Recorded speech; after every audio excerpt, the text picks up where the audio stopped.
Memento Mori Stories, a podcast that reminds us that we will die and that celebrates the deeply personal and sometimes whimsical ways we create to remember death and cherish life.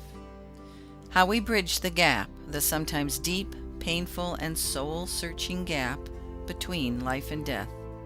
How we remember those we have loved, the things we keep, the phrases we use, the foods we prepare, the places we hold dear. This is your invitation to listen generously to one such story. A Memento Mori story.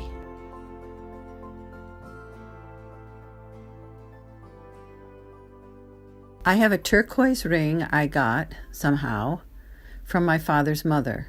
I truly don't remember how I came to have it, what the exact circumstances were, but I've had it for over 40 years and have worn it consistently at some points and not at all at others.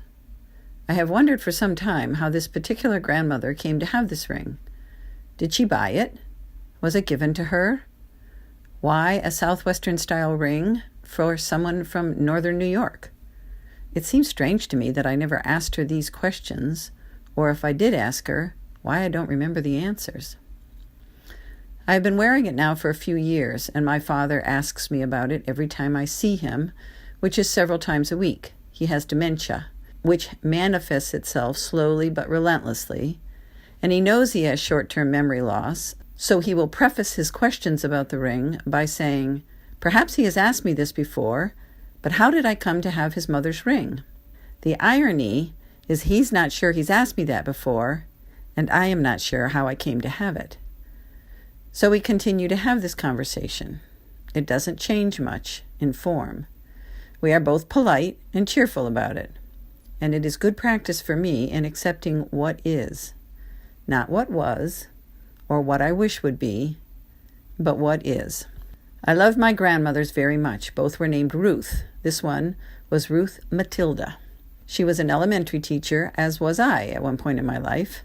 She was loving and cared very much about her family, including her two sons, who did not get along with each other very well from childhood, but who both loved their mother as best they could. I am now the age she was when I thought she was really, really old.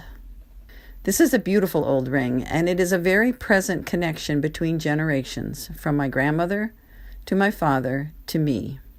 I will pass it down to our son, and maybe I will develop dementia and ask him regularly how he came to have this ring.